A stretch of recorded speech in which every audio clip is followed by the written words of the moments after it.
Science का भी terms and conditions होते हैं, ठीक है, बताए हुए हैं, बेसिक से स्टार्ट कर रहे हैं ताकि जिसको भी थोड़ा बहुत भी डाउट है वो क्लियर हो जाए। और क्योंकि साइंस के सबसे इंपॉर्टेंट टर्म्स है, अगर इन सारे टर्म्स को अगर आप जान जाते हो ना तो मैक्सिमम चीज़ देखना, आपको साइंस के कई सारी चीज़ों को समझने में बहुत आसान हो जाता है। मेन दिक्कत क्या आता है कि अगर ये सब टर्म सब क्लियर नहीं होता है ना तो ज़्यादा प्रॉब्लम आता है। तो हम कोशिश कर रहे हैं एक एक करके टर्म क्लियर करते चले जाएं। बहुत ही बेसिक बेसिक पॉइंट्स है लेकिन इंपॉर्टेंट है, लोगों को पता नहीं होता, इसलिए उसमें कुछ कुछ खास पॉइंट्स हम ऐड करते हुए चले जाएंगे। ठीक है, क्लास में बताएं तो ठीक है, नहीं है तो भी बता के जा रहे हैं। ओके, ठीक है। सुनिए, सबसे पहला जो बात आता है ना साइंस में, वो आती है क्वांटिटी का जिक्र। किसका? क्वांटिटी। अब क्वांटिटी मतलब, क्वांटिटी मतलब हम क्या कहते हैं, किसी भी कोई भी वस्तु, कोई भी वस्तु कहते हैं उसको क्वांटिटी कह सकते हैं। ठीक है, कुछ भी आप ले सकते हो, कॉपी, किताब, बैग, कुर्सी, चेयर, टेबल, एनीथिंग। ठीक है, वो एक हमारे पास वस्तु या क्वांटिटी के रूप में आती है। क्या मुझे कोई बता सकता है क्वांटिटी क्या है? What is quantity? बोलो, क्वांटिटी किसको कहते हैं? क्वांटिटी का मतलब क्या है? शायद हिंदी किताबों में ना इसको जिक्र, आई थिंक जहां तक मुझे पता है, राशियां या राशि करके ऐसे लिखता था, ऐसे करके लिखा जाता है हिंदी बुक्स वगैरह में, है ना। और अगर थोड़ा सुलझा दे तो क्वांटिटी के बाद जन्म होता है फिजिकल क्वांटिटी का। ठीक है, क्योंकि क्वांटिटी बहुत कुछ है दुनिया में। अब क्या क्या है क्वांटिटी, उसको कहते हैं हम लोग, सुना जानते हैं। अच्छा, ये क्वांटिटी का मतलब ये समझना, मत समझना कि कोई काउंटिंग कर रहे हैं या फिर किसी चीज को गिन रहे हैं, वो नहीं है। ठीक है, यहां पर क्वांटिटी का मतलब होता है किसी भी प्रकार का थिंग्स, वस्तु, आकार, कुछ भी हो सकता है वो। लेकिन आज हम लोग जिस साइंस के बारे में बात करने जा रहे हैं वो एक्चुअली क्वांटिटी से रिलेटेड फिजिकल क्वांटिटी में। किससे? फिजिकल क्वांटिटी में। ज्यादातर हम लोग फिजिकल क्वांटिटी उसको कहते हैं, या फिर हम उस क्वांटिटी के बारे में बात करना चाहते हैं जो फिजिकली हो। फिजिकल का मतलब होता है कि जिसको हम लोग देख सकते हैं, है ना, उसका अपना शेप होगा, आकार होगा, अपना वॉल्यूम होगा, आयतन, समझा ना, उसको देख तो सकते हैं, है ना। और अगर हम लोग चाहें तो हाथ से छू कर टच भी कर सकते हैं, महसूस भी कर सकते हैं। इन सारे टर्म्स को अगर कोई वेरीफाई करता है तो वो एक फिजिकल क्वांटिटी कहलाता है। लेकिन सबसे पहली बात, फिजिकल क्वांटिटी हम लोग सबसे ज्यादा उस कैटेगरी बोलते हैं दैट कैन बी मेजर्ड, जिसको मापा जा सके, जिसको मापा जा सके, जिसको माप सकते हैं वो मेरे लिए एक फिजिकल क्वांटिटी है। जिसको माप ही नहीं पाएंगे वो मेरे लिए वो फिजिकल क्वांटिटी तो नहीं है। समझ में? जैसे हमने कहा कि आसमान में कितने तारे हैं, काउंट कर सकते हो? नहीं है, तो मेरे लिए फिलहाल के लिए वो फिजिकल क्वांटिटी नहीं है। पसंद आया? हाँ, जो मेजर किया जा सकता है, ऐसा कोई भी मैटर, ऐसा कोई भी पदार्थ जिसको मेजर किया जा सकता है, वो मेरे लिए वो फिजिकल क्वांटिटी है। क्या है वो? Physical quantity. फिजिकल क्वांटिटी का बहुत कुछ होता है। क्या क्या फिजिकल क्वांटिटी में क्या क्या माप सकते हैं? फिजिकल क्वांटिटी का तीन मेन चीज है, मेन तीन हिस्सा होता है। अगर तीन मापा जा सकता है तो हम उसको फिजिकल क्वांटिटी डायरेक्ट बोल सकते हैं। सबसे पहला लेंथ, उसकी लंबाई मापी जानी चाहिए, लेंथ यानी लंबाई। ठीक है, दूसरा वो है उसका मास मापा जाना चाहिए, भार। और तीसरा जिसको हम लोग कहते हैं वॉल्यूम, जिसको कहते हैं आयतन, यानी उसका जो आकार होगा, उसका आकार होगा, वो मापा जाना चाहिए। अगर ये तीनों चीजें मापा जा सकता है तो एक फिजिकल क्वांटिटी के अंदर आता है। ओके, समझ में आया? ठीक है, तो ये हमारे पास फिजिकल क्वांटिटी है। अब इस फिजिकल क्वांटिटी को मेजरमेंट करने के लिए ना हमें चाहिए, there is a need of unit. मुझे यूनिट का जरूरत पड़ेगा, नीड ऑफ यूनिट। अब ये यूनिट क्या है, समझ ध्यान से, एक एक बात तो कल लेके जाएंगे। तो इस यूनिट की कहानी क्या है, बात समझो। कभी भी आप किसी चीज को मापते हो ना तो उसमें दो चीजें आती है। किसी भी फिजिकल क्वांटिटी को अगर आप मेजर करते हो, मापते हो, मापन करते हो, तो उसमें दो चीज का जिक्र किया जाता है। एक होता है नंबर और उस नंबर के साथ जुड़ा हुआ यूनिट। क्या काम ने, हमने कहा कि आप किसी भी फिजिकल क्वांटिटी को अगर आप मेजरमेंट करोगे तो एज अ फॉर्मूला लिख दे रहे हैं आपको, फिजिकल क्वांटिटी अगर आप मेजरमेंट करोगे तो आपको दो चीजें हमेशा मिलेगा। वो है आपका एक न्यूमेरिकल वैल्यू, न्यूमेरिकल वैल्यू, और साथ में रहेगा मल्टीप्लाई का साइन देकर हम लिख दे रहे हैं यूनिट। ठीक है, ये भूलना नहीं। तो मेरे पास किसी भी फिजिकल क्वांटिटी को मेजरमेंट करना है तो मुझे न्यूमेरिकल वैल्यू चाहिए और यूनिट चाहिए। अब सर एग्जांपल ये कहेंगे कि मान लिया जाए कि अगर आपके माता पिता ने या आपकी मम्मी ने कभी ऐसा कहा हो कि जा बेटा चावल ले आ, घर में चावल खत्म हो गया या आटा खत्म हो गया है, बाजार से जाकर ले आ या दुकान से जाकर ले आ, तो आप क्या करोगे? ला कर दोगे ना। अगर आपको कहा जाए तो हाँ नहीं, आदित्य ला के देगा।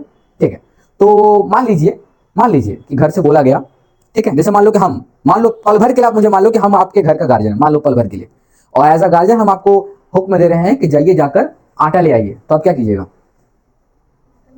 कितना लेके आओगे? हम तो बोलेंगे नहीं, तो पूछोगे ना। तो हमसे क्या पूछोगे पहला?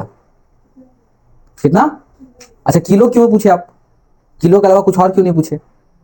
किलो ही अगर बताएंगे तो किलो में ले आओगे पक्का? तो ठीक है, तो हमने कहा आपको कि जाइए जाकर 5 किलोमीटर आटा लेकर आइए।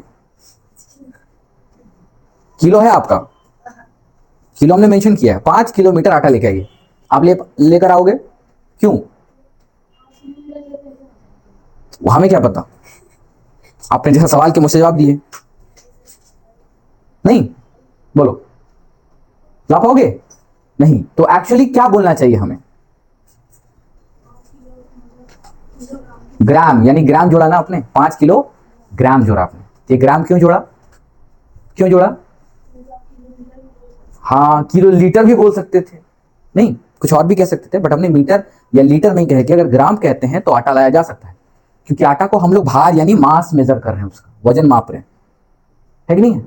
बिल्कुल उसी तरीके से देखो, यूनिट का जरूरत क्यों है, ये बात को समझो। Why we need unit. आखिर यूनिट का जरूरत क्यों पड़ा? यूनिट का जरूरत इसलिए पड़ा ताकि सही चीज का मेजरमेंट किया जा सके। अगर आप किसी दर्जी के पास जाते हो और अपने लिए कपड़ा सिलवाते हो, और कपड़ा के लिए मान लिया जाए कि अगर आपके दर्जी टेलर ने कहा कि 1.5 लीटर कपड़ा चाहिए मुझे, तब 1.5 लीटर कपड़ा कहां से लाके दोगे उसको? बोलो, आप 1.5 लीटर कपड़ा लाके दोगे? 1.5 लीटर नहीं, तो क्या बोलना चाहिए एक्चुअली? करेक्ट, अभी सही बोल रहा है वो, 1.5 मीटर कपड़ा बोलना चाहिए, लीटर नहीं बोलना चाहिए। क्यों? ये सब मापता है, यानी आपको समझ में आ गया है कि अगर कपड़ा किसी को मेजरमेंट करना होगा तो उसका लेंथ मापते हैं, उसकी लंबाई मापते हैं, और लंबाई को हम लोग मीटर बोलते हैं, ना कि लीटर और ग्राम नहीं। नहीं समझ में आया? बिल्कुल इसी तरीके से। तो ऐसे कई तरह के एग्जांपल मिलेगा कि अगर हम किसी दूसरा का यूनिट किसी और के साथ लगा देंगे तो क्या होगा? मामला पूरा गड़बड़ हो जाएगा। नहीं, हाँ कुछ भी हो सकता है ना? बहुत चीजें ऐसे दुनिया में जो आपको लगेगा, जैसे मान लो कि अगर आप रास्ते पे कभी चल रहे हो, साइकिल चला रहे हो, बाई चांस आपका एक्सीडेंट हो गया, छोटा सा, आप तुरंत गिर गए, थोड़ा सा आपको यहाँ पर चोट लग गया, ऐसा आपका अक्सर लगता रहता है, यहाँ पर चोट लग गया, आपकी थोड़ी सी यहाँ पर छिल भी गई, तो घर में गए आप, घर में देखा आपको चोट लगी, तो आपके एज अ गार्जियन हम ही आपसे पूछ रहे हैं कि आपको पूछेंगे आपको कितना चोट लगा, तो आप क्या बताओगे?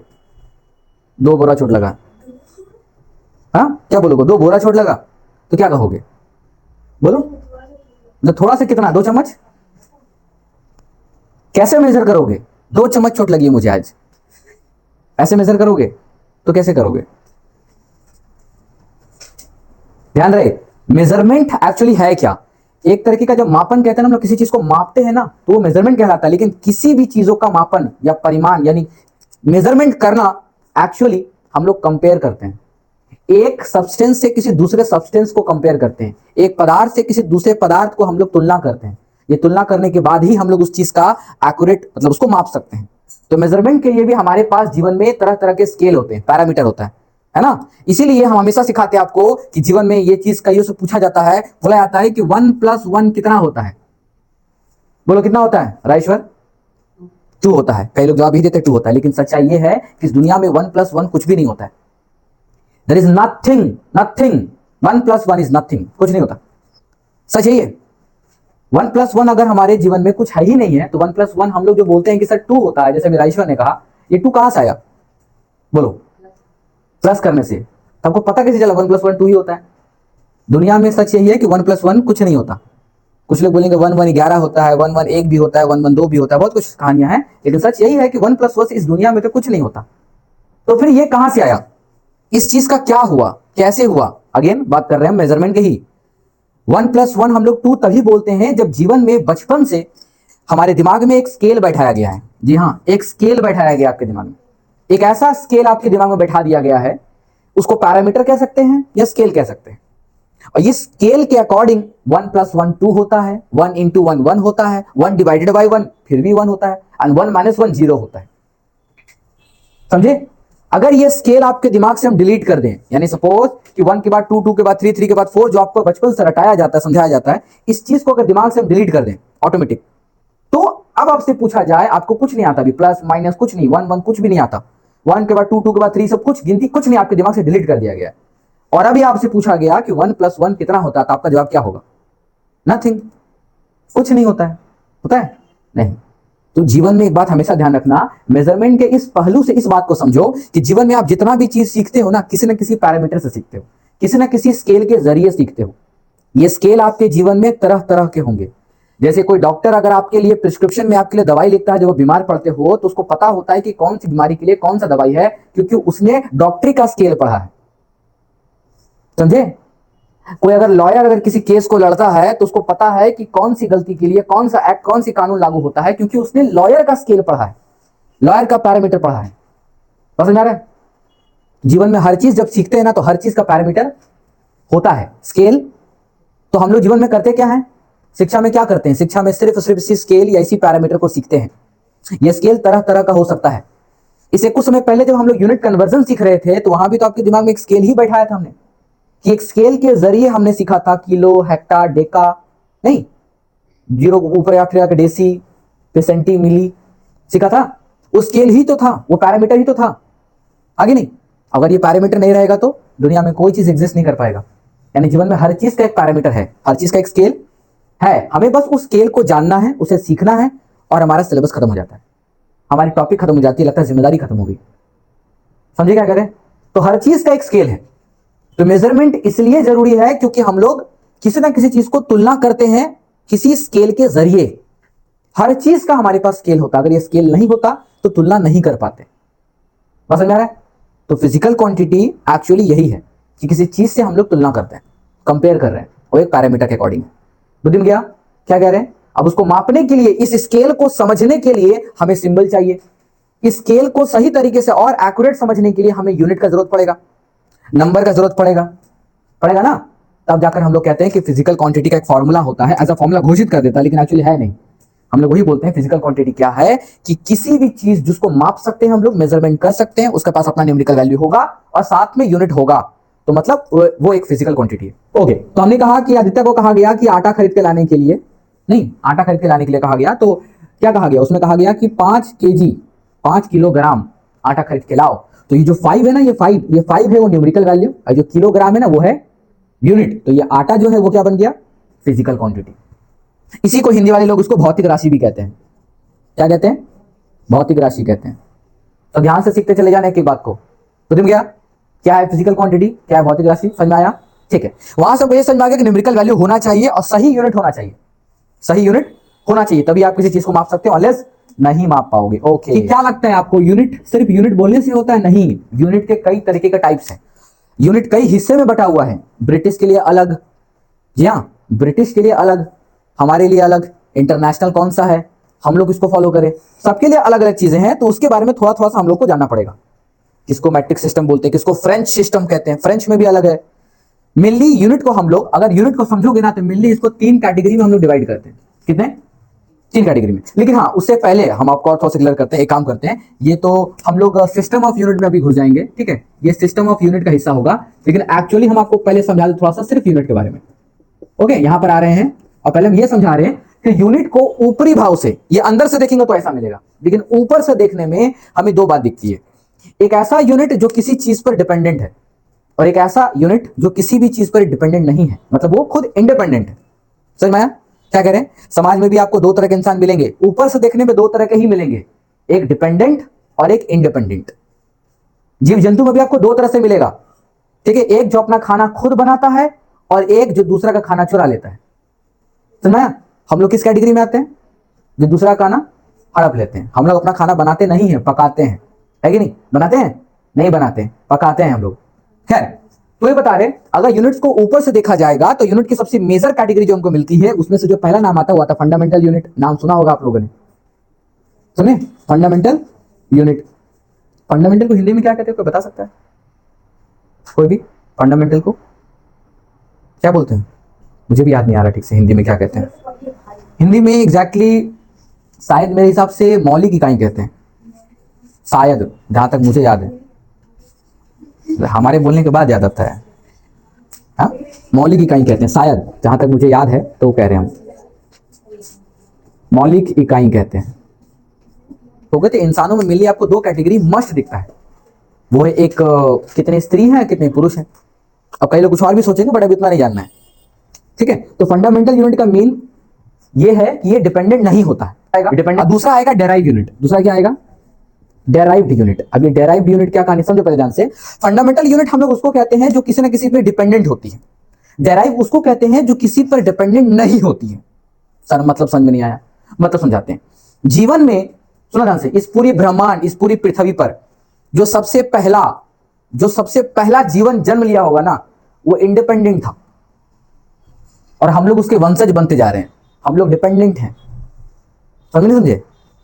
और आसान समझा दे रहे हैं, चलो बात मानते हैं आपको। जैसे मान लो कि आपके माता पिता अपने बदौलत क्या करते हैं, पूरे परिवार को संभालते हैं, चलाते हैं, है ना। आपकी मम्मी आप सबके लिए खाना बनाती है ना, खुद भी खाती है और आप सबके लिए बनाती है। आपके पिताजी घर के हर सामान, हर जरूरत को पूरा करते हैं ना, है कि नहीं है?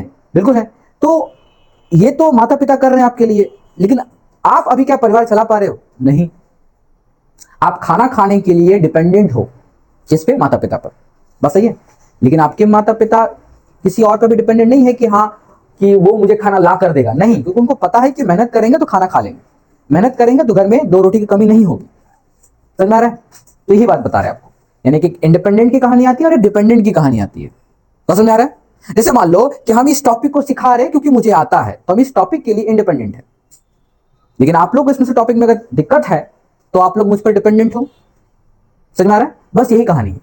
तो इंडिपेंडेंट खुद में अनमोल है, और डिपेंडेंट चाहे तो इंडिपेंडेंट बन सकता है, लेकिन उसको कुछ नया करना होगा, अब तक तो नहीं। तो डेराइव यूनिट का मतलब ही होता है कि जो फंडामेंटल से लेकर बना है। बोला नहीं क्या करें हम, यानी कि डेराइव यूनिट कुछ और यूनिट नहीं है, बल्कि फंडामेंटल से ही बना है डेराइव, बस कई यूनिट्स को मिलाकर बना है। और फंडामेंटल में टोटल आपको मिलेगा 2 तरीके का। जी हाँ, फंडामेंटल की 2 कैटेगरी है, फंडामेंटल की भी 2 कैटेगरी है, फंडामेंटल की भी 2 कैटेगरी है। एक है 7 फंडामेंटल यूनिट, 7 बेसिक यूनिट भी कहते हैं हम लोग उसको, 7 बेसिक यूनिट्स भी कह सकते हैं हम लोग उसको।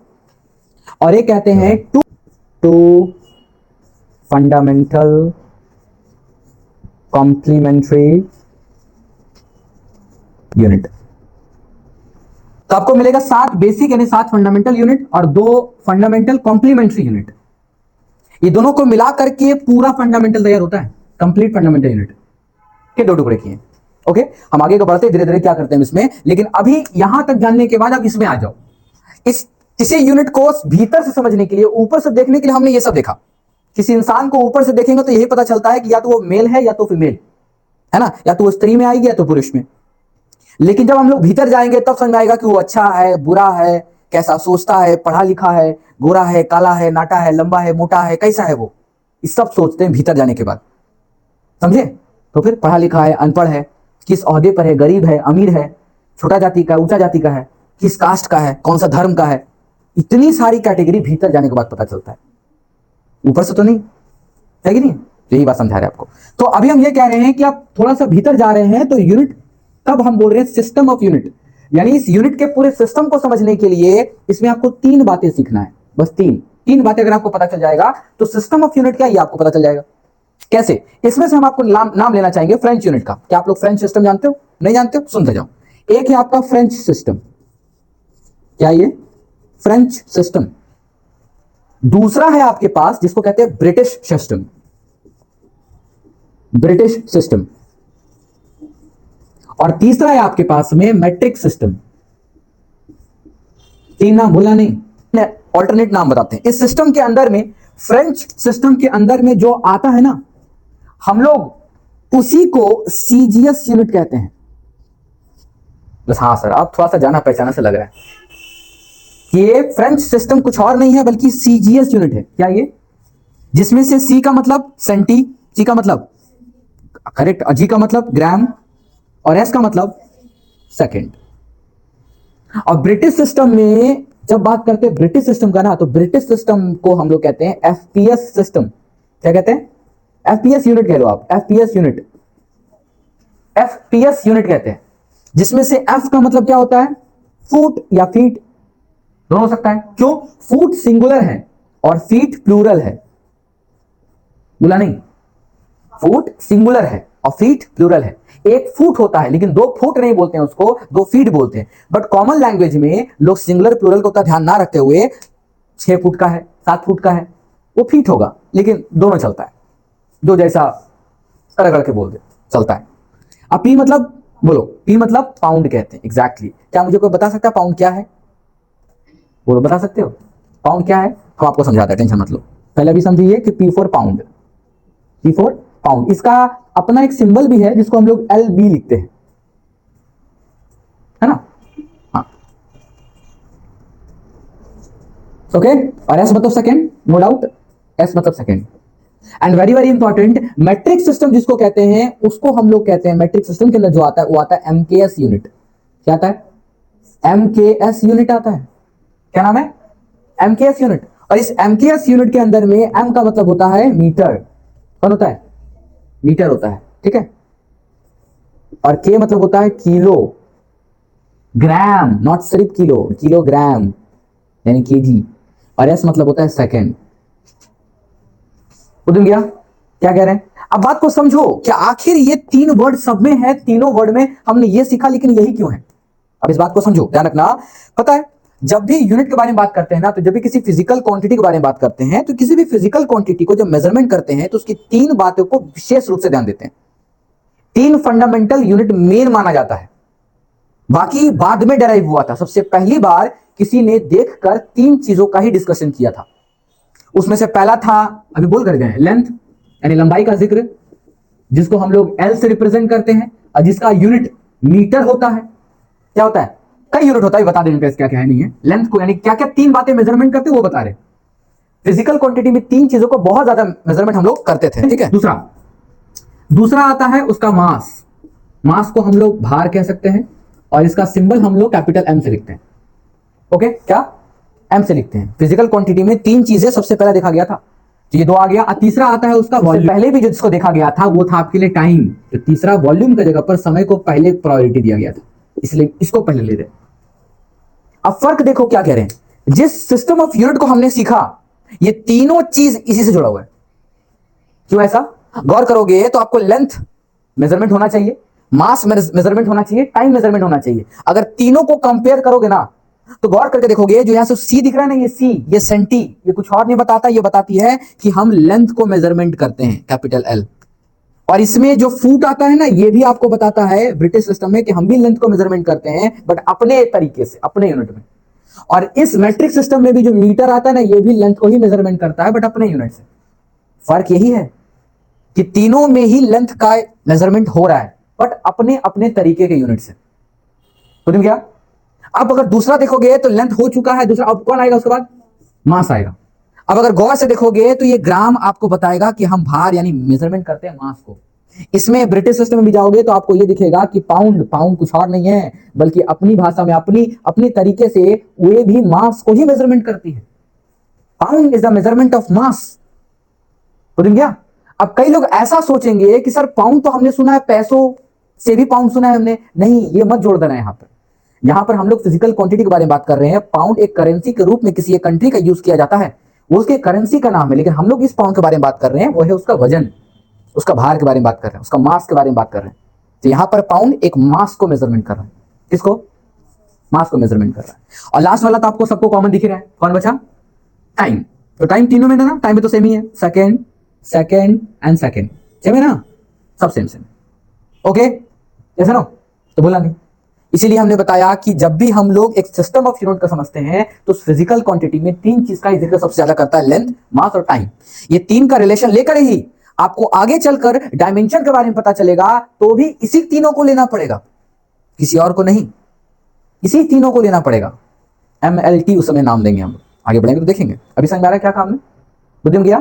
तो क्यों ऐसा ले रहे हैं? और सिस्टम भूलना नहीं, कौन किसका सिस्टम है, सब अपने अपने देश का सिस्टम सबसे पहले लागू हुआ था। उस समय मेजरमेंट यूनिट क्वांटिटी बहुत ही कम थी, मतलब मेजरमेंट तरीका जो था, मेजरमेंट करने का तरीका खोज किया जा रहा था उस समय। अनलेस आपको अगर पता होगा तो पहले के टाइम पर जब मुद्रा नहीं थी, कोई करेंसी नहीं था, कोई भार करने का कोई यूनिट नहीं था, तो उस समय ना मुट्ठी से मापा जाता था। एक मुट्ठी तू चावल दे, एक मुट्ठी हम आटा देंगे, ऐसे करके। या पहले जब जमीन मापी जाती थी ना, तो पैरों से मापा जाता था जमीनों को। जी हाँ, पैरों से। समझ में आ रहा है? और आगे चलकर ऐसा ही पैरों की उसको स्टैंडर्ड यूनिट बना करके फुट नाम दे दिया। ये फुट कुछ और नहीं है, फुट का मतलब यहां पैर ही है। पहले के टाइम पर जिस राज्य, जिस देश, जिस जगह का जो राजा हुआ करता था ना, उस राजा का पैर का लेंथ वहां की यूनिट होती थी। बड़ा अजीब लग रहा होगा सुनने में, लेकिन सच यही है। जिस राज्य का कोई राजा हुआ करता था ना, उस राजा का पैर का जो लेंथ होगा ना, वही लेंथ उसका फुट कहलाता था। अब छोटा बच्चा होगा तो छोटा, बड़ा होगा तो बड़ा, अलग अलग होगा, कोई फिक्स नहीं था। लेकिन जैसे जैसे खोज होता गया, डिस्कवरी होता गया, कई तरह के पैरामीटर को सामने लाया गया, कुछ स्टैंडर्ड क्वांटिटी को लाई गई और उसके अकॉर्डिंग फिर एक्यूरेसी को इतना मान्यता दिया गया कि हर चीज को फिर एक्यूरेट तरीके से मापा गया। कहा गया कि सब एक करो, वर्ल्ड में किसी सिस्टम को जो फॉलो किया जाएगा तो एक सिस्टम को फॉलो किया जाएगा। अगर यहां का मतलब 1 kg का मतलब यहां 1 kg है तो हर जगह पर 1 kg का मतलब 1 kg ही होना चाहिए, कुछ और नहीं होना चाहिए। वजन में, भेदभाव में कोई अंतर नहीं होना चाहिए। समझा? तो बोला नहीं, बुद्धि में गया इतना, है ना? ओके, तो हमने देख लिया सिस्टम ऑफ यूनिट ये 3 तरीके से बटा हुआ है। ओके, और इसी सिस्टम ऑफ यूनिट में से खाली यूनिट के बारे में हमने जब ऊपर से देखा था, हमने देखा था फंडामेंटल यूनिट और डेराइव यूनिट। इस फंडामेंटल को हमने 2 कैटेगरी में बांटा था, 7 बेसिक यूनिट और ये 2 फंडामेंटल कॉम्प्लीमेंट्री यूनिट। हम ये बताना चाहेंगे ये 7 बेसिक यूनिट कौन कौन से हैं, हालांकि आप लोग जानते हो, एक बार थोड़ा सा रिपीट करके जा रहे हैं। और 2 फंडामेंटल कॉम्प्लीमेंट्री यूनिट कौन है, नहीं जानते हो, हम बता के जा रहे हैं। चलो एक और चीज बता दे रहे हैं हम, वो भी देख लो। आप लोगों ने ये यूनिट में ना ये सब देखा, कहीं सुना होगा, नहीं सुना नहीं समझा तो बता दिए हैं, लेकिन एक और बड़ा फेमस सुना होगा, उसका नाम है एसआई सिस्टम। सुना है? एसआई यूनिट सुना है ना? हमने उसका तो जिक्र ही नहीं किया, वो कहां लाई करता है ये तो बताया ही नहीं, है ना? एसआई यूनिट भी तो होता है। ये एसआई यूनिट क्या है इस बात को समझो। एसआई का पूरा फुल फॉर्म होगा, एक्चुअल जब किया गया था तो नाम रखा था सिस्टमी, यानी कि एक्चुअल लिखता ऐसे ही है लेकिन उसको सिस्टमी पढ़ सकते हो ऐसा, सिस्टमी इंटरनेशनल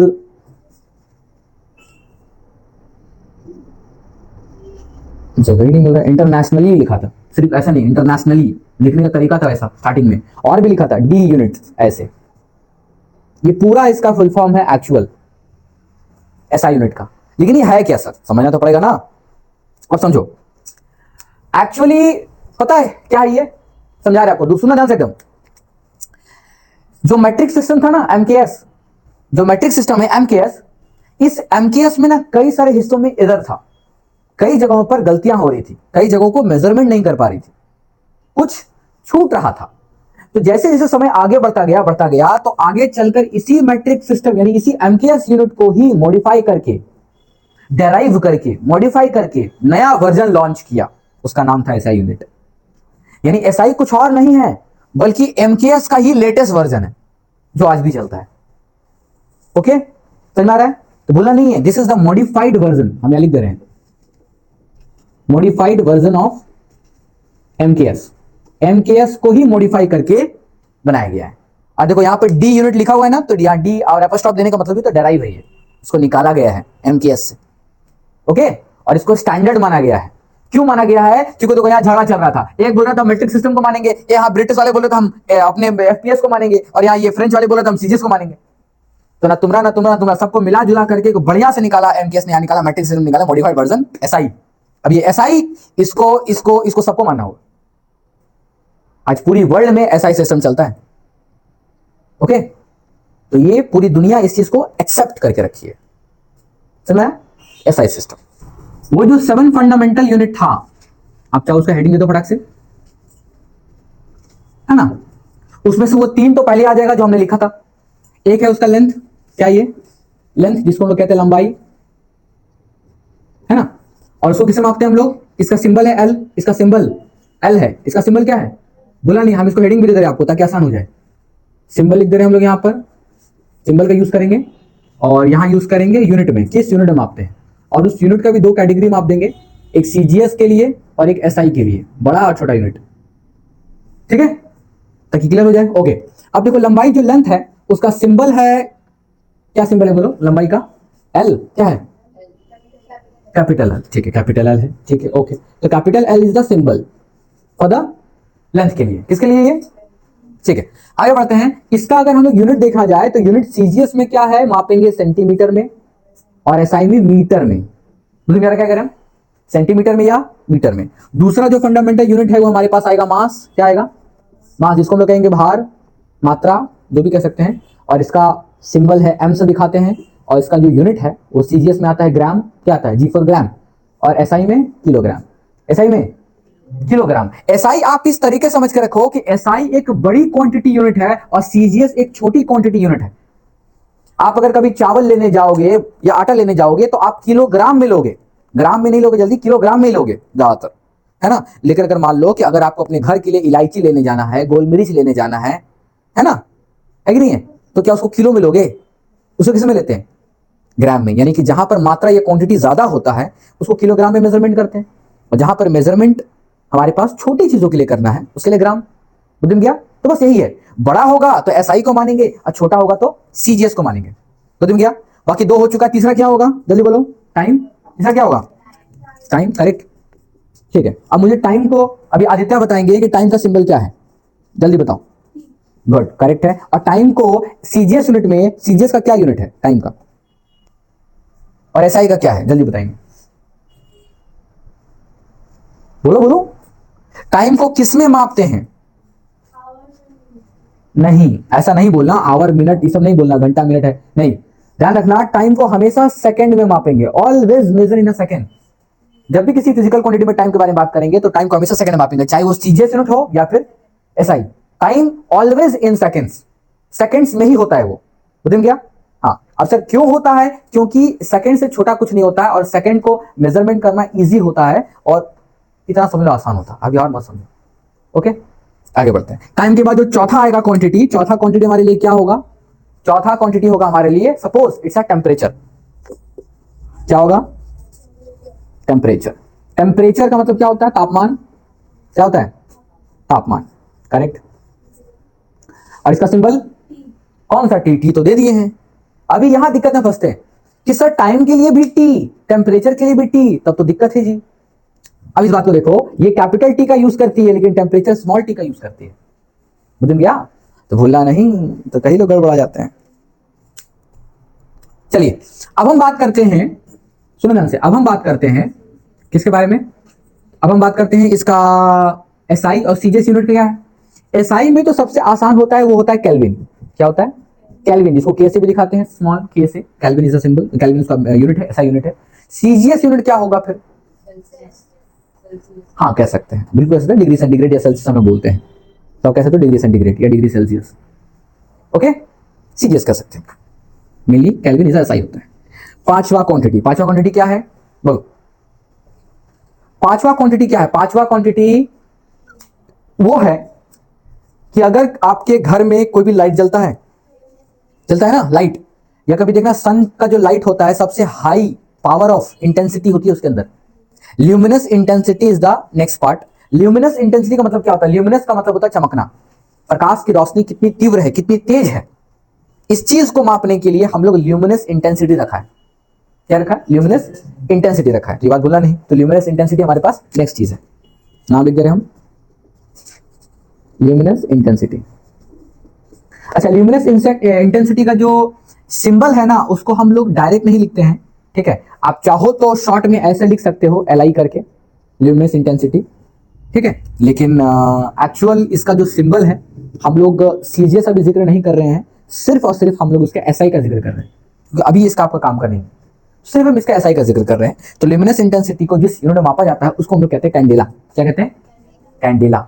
बोला नहीं है ना? हाँ, उसने कैंडल ला, कैंडल लेकर आ जा, बस वही कैंडेला। कैंडेला स्पेलिंग ठीक ठाक लिखे हम, गड़बड़ ना हो जाए, कैंडेला। अच्छा, इसका सिंबल भी है, कैंडेला का अपना सिंबल है सीडी। चाहिए सीडी? हाँ, ये कंप्यूटर वाला कॉम्पैक्ट डिस्क नहीं है, एक कंप्यूटर में भी सीडी होता है, इसका मतलब होता है कॉम्पैक्ट डिस्क, ये वो नहीं है, ये नॉर्मल जस्ट कैंडेला है। समझ गया? सीडी। कितने हो गए? 5 हो गए, 2 और बाकी है। छठा, छठा है हमारे पास में इलेक्ट्रिक करंट। छठा है electric current, okay? Electric current, इसको मेजरमेंट करने के लिए इसका सिंबल हम लोग, करंट का सिंबल हम लोग सिर्फ और सिर्फ आई से डिनोट करते हैं। किसे? आई से डिनोट करते हैं। और इसका जो यूनिट है वो भी हम सीजीएस नहीं बोल रहे हैं, अभी काम का नहीं है, जस्ट ऐसा ही बता रहे हैं, और उसको कहते हैं एम्पियर। क्या कहते हैं? एम्पियर। अगर आप पूरा यूनिट लिखोगे तो सबको स्मॉल में लिखना और कैपिटल ए लिखना, एम्पियर शॉर्ट में। Ampere is the unit. बुझ गया? है ना? अब जो सातवां आ रहा है ना, इसको हम लोग कहते हैं amount of substance. Amount of substance ये थोड़ी सी केमिस्ट्री से जुड़ती है। किससे? केमिस्ट्री से जुड़ती है। क्यों केमिस्ट्री से जुड़ती है? अगर हम कहेंगे मेरे पास 1 मोल ऑफ वाटर है, मेरे पास 1 मोल ऑफ वाटर यानी 1 मोल पानी है मेरे पास, पानी का फॉर्मूला क्या है? H2O। इसके सामने अगर कुछ नहीं है तो 1 है ना, यही है मोल ऑफ सब्सटेंस। ये दिख रहा है ना, ये जो दिख रहा है यही है मोल। समझ रहा है? यही है वो मोल। तो क्या कह रहे हैं हम? हाँ, या फिर अगर हम बोलते हैं कि CO2 कार्बन डाइऑक्साइड कितने मोल है, तो हमने कहा 7 मोल है। तो जो 7 नंबर है ना, ये 7 जो बता रही है वो बता रही है कि कार्बन डाइऑक्साइड 7 मोल बैठा हुआ है। ओके, यानी किसी भी फॉर्मूले के सामने बैठा हुआ जो नंबर होता है वो उसकी मोल्स को बताता है, नंबर ऑफ मोल्स को बताता है, अमाउंट ऑफ सब्सटेंस को बताता है, और इसी को मोल्स में हम लोग बोलते हैं। ओके, यही मोल हमारे पास है, और इसी को हमारे पास आखिरी है, which is amount of substance, amount of substance. अब हिंदी तो इसका भूल ही गए, यहां तक तो हिंदी बता दिए थे 4 तक। 5वां में ल्यूमिनस इंटेंसिटी को हिंदी में क्या कहते हैं? प्रकाश, प्रकाश की तीव्रता या प्रकाश तीव्रता सिर्फ, ठीक है, अच्छी बात है, प्रकाश हम लिख दे रहे हैं हिंदी में भी, प्रकाश की तीव्रता, चलो लिख दिया, प्रकाश की तीव्रता, ऐसे होता है ना, देख लो स्पेलिंग ठीक ठाक है। ओके, ये हो गया ल्यूमिनस इंटेंसिटी का हिंदी। इलेक्ट्रिक करंट को विद्युत धारा, तो दिक्कत नहीं है, विद्युत धारा, विद्युत धारा, है ना। अब आ गया अमाउंट ऑफ सब्सटेंस में, सर इसको क्या कहेंगे? अमाउंट ऑफ सब्सटेंस, पदार्थ का परिमाण पदार्थ का परिमाण। ओके, और इसका यूनिट क्या है? मोल, जस्ट मोल, MOL, मोल इसका यूनिट है। अब ये लिखा है मोल करके, जस्ट मोल, सिंबल वही है, एम, एक्चुअल पूरा नाम MOLE है और सिंबल MOL है, यही अंतर है। चलिए आगे बढ़े, शासन में आ गया, कितने फंडामेंटल है? 7, कितने?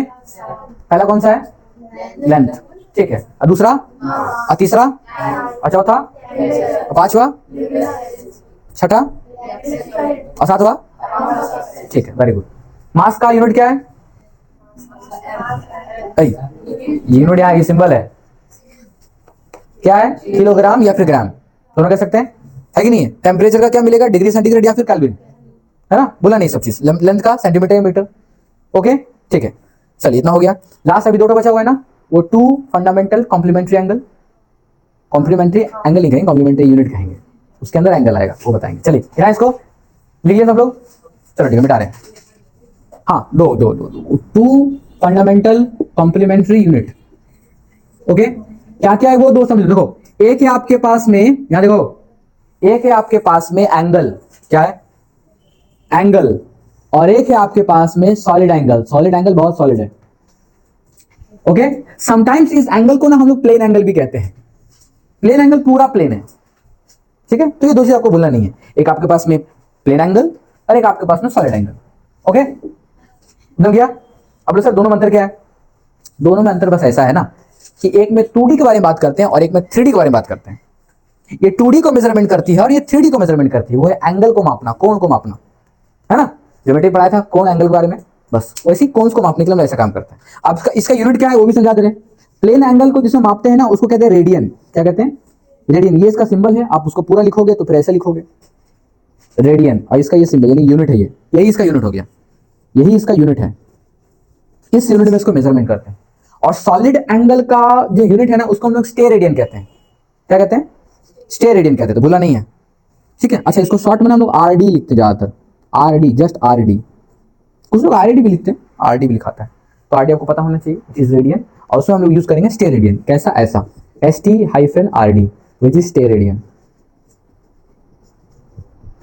तो आपके पास में 2 कॉम्प्लीमेंट्री फंडामेंटल एंगल हो गया, ठीक है, सो भूलना नहीं। अच्छा, क्या कोई मुझे बता सकता है कि 1 मीटर लेंथ कितना होता है? कैसे मेजरमेंट किया गया होगा 1 मीटर इतना ही होता है? बोलो, 1 मीटर किसी लेंथ को तो मापा होगा ना, तो कोई कहता है इतना से इतना 1 मीटर होना चाहिए, तो ये इतना ही क्यों है?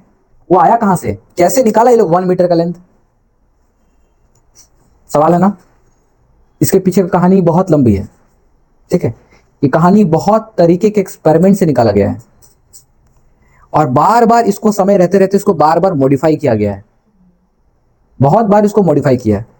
लास्ट जो मॉडिफाई करके जो लेटेस्ट आया है, जो आज तक भी चल रहा है ना, वो लास्ट हुआ था 1983 में,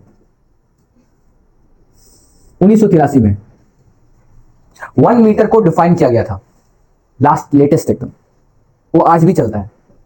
उसके बाद और कुछ नहीं हुआ। उससे पहले बहुत तरीके के एक्सपेरिमेंट किया गया और उस समय अलग अलग एक्सपेरिमेंट में अलग अलग लेंथ आया, उसी लेंथ को मान रहा था, कुछ कैसा, कुछ वैसा, कुछ ऐसा, ठीक है। लेकिन लास्ट में आकर के 1983 में एक लास्ट कंक्लूजन आया और वो डिपेंड था सनलाइट के स्पीड पर, स्पीड ऑफ सनलाइट पे डिपेंड था, स्पीड ऑफ सनलाइट पर डिपेंड होकर के 1 मीटर को डिफाइन किया गया, 1 मीटर को डिफाइन किया गया। और तब जाकर हम लोग 1 मीटर बोलते हैं कि इतने लेंथ को हम लोग 1 मीटर कहते हैं। वो कहते हैं कि सनलाइट की जो स्पीड है ना वो 3 लाख किलोमीटर प्रति सेकेंड है, राइट। और अगर हम लोग मीटर में कैलकुलेट करेंगे, मीटर में, तो वो आएगा 3 × 10⁸ मीटर पर सेकेंड। बोलो हाँ या ना, ये स्पीड है ना, है कि नहीं? ये क्या है? स्पीड है ना, जी हाँ।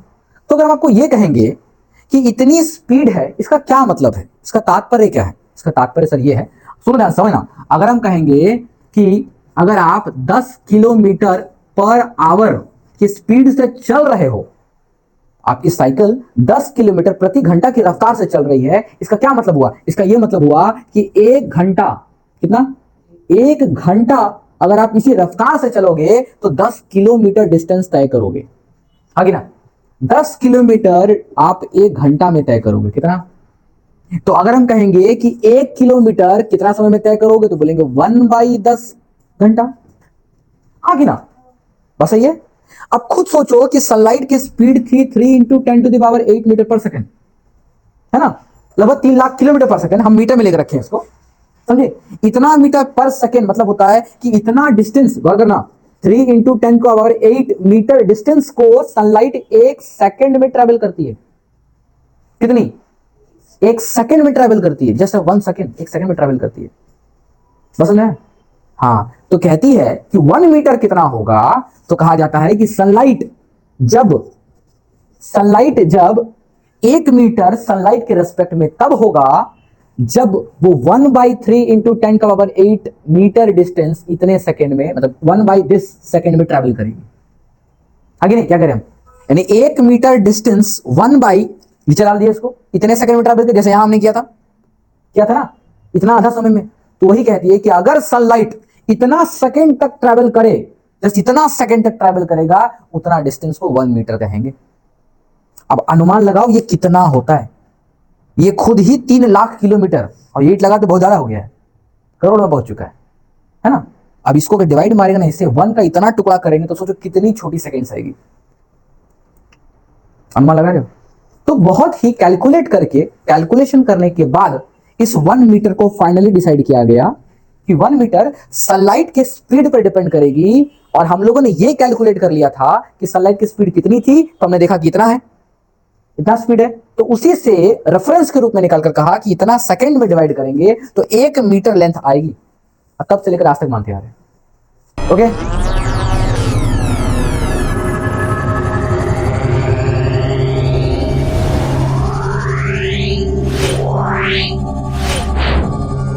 Yeah.